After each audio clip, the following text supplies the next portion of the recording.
This is the Audi A1 Citycarver.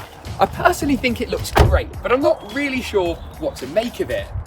It's one of Audi's newest models in the range, sitting slightly above the A1 Sportback, but below the kind of mini SUV segment. It retains lots of features of the new shape A1, such as these kind of Quattro rally-esque grille cutouts here, and of course the overall shape. But one thing that's different is it's actually 4 centimetres higher, and with these contrast black wheel arches and side skirts, it just looks slightly meaner, looks slightly more rugged, and kind of off-road-esque if I want to go that far. This particular model is the sport trim, meaning you get 17-inch alloy wheels as standard, as well as electrically folding mirrors that are actually contrast. You also get a bit of armour plating underneath the car, so when you're in a very rugged environment like... Does this count as a rugged environment, Marcus? Probably not. Probably not, but when you're in a slightly more rugged environment, windy country lanes as you can see here, this is definitely going to help you out. Moving round to the back of the car, and it's sort of more of the same really, and that's not a bad thing. The really beefed up bumper design here and these kind of fake grille cutouts on either side definitely give it more of a stance and make it feel like a bigger car at the back. It is worth noting though, this boot isn't really any bigger than the normal A1 Sportback, which means it's not really an SUV sized boot. If you're looking for the practicality of an SUV in terms of storage or taking your dogs to the park for a walk or a run, then this might not be the car for you.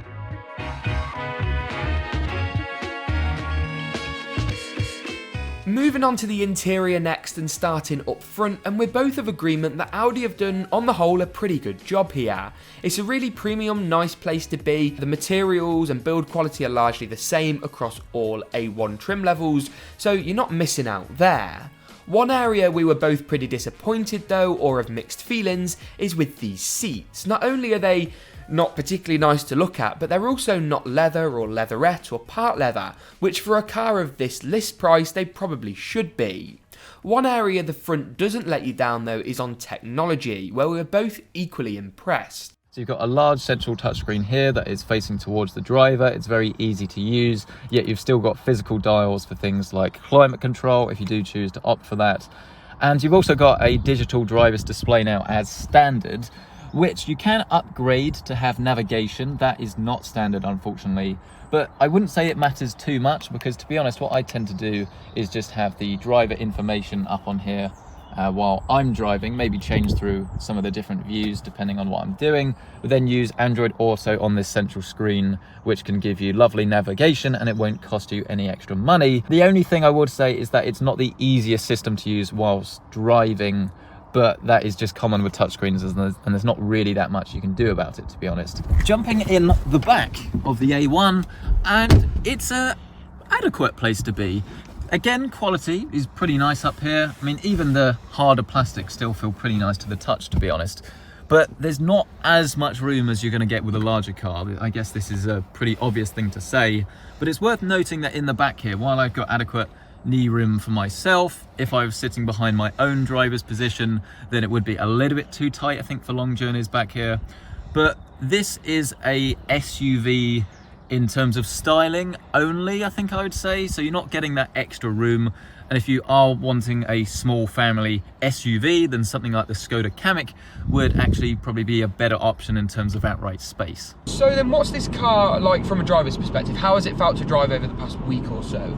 To be honest, I've really liked it. It's definitely not the most fun car in the world, but I think it's one of the most comfortable, especially in this sort of size, that I've used. The engine is pretty quiet, to be honest. It's really responsive. It's not the fastest out there, and you will have to change down a little bit into lower gears if you're going uphill, and if you're regularly doing a lot of motorway journeys, then yeah, you probably would want a bit more power, but no issues there. It's definitely an engine that likes to be revved, and you sort of have to get in the habit of that. I was slightly concerned to begin with. It's like 3-cylinder, 1 litre. Is it going to be all that quick? But I suppose the turbo definitely helps, and also gives you a leg up on fuel economy and that kind of thing. I mean, it doesn't sound, I guess, that impressive on paper, but when you actually use it, it's honestly, it's great, really. We've averaged 41.5 miles per gallon, and that's not really been sort of treating the car with the same utmost respect that you probably would with your own one. You'd probably be driving it a little bit more economically rather than sort of trying to I guess get the most out of it from like a performance perspective. with the Citycarver version, I think it does feel slightly heavier. This isn't necessarily a problem because it still feels quite planted in the corners, but it's definitely, I guess, as you'd expect, halfway between like an Audi A1 and an SUV. Yeah, exactly. So it's almost like jack of all trades, master of none. Yeah, but definitely it's adequately quick enough. There's never been a time where I've been in the car and I've felt you can't keep up or excel the other traffic on the road. I mean, we haven't encountered too many Ferraris. Well, you're still going to be faster than quite a lot of stuff on the road. This is not a slow car by any stretch of the imagination. It's 0 to 60 time is what, around about 9. It's about 9 seconds. Yeah, 9-10 sort of seconds, something like that. So, I mean, you're going to be faster than a fair bit of stuff on the road. The big question, though, that we've kind of been putting off to the end here, the one that you're probably all waiting for: should you buy this car? And it's a bit of a spoiler. I think we're both on the same page here a little bit. I think so. Which is that being given the car for a week to drive about is all well and good. It's lovely, it's very fun. It's very great. Comfortable.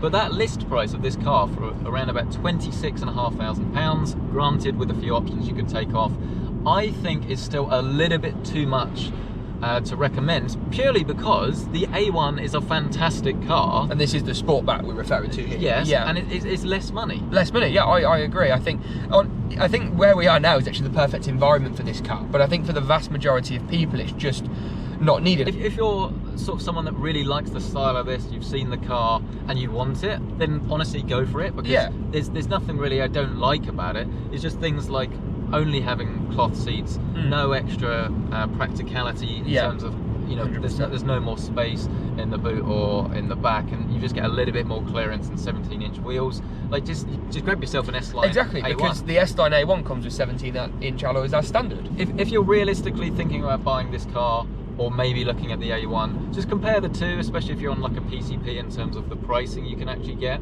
And if there's not that much in it in terms of monthly cost, then it comes pretty highly recommended. Preference, yeah, exactly. But in terms of like outright cash value, I think other things offer better value for money. I guess there must be people that want this, otherwise they wouldn't make it. That mini SUV segment, shall we say, is very popular at the minute. Yeah, and I guess that is a perfect time to say, if you are the target demographic of this car, let us know in the comments below.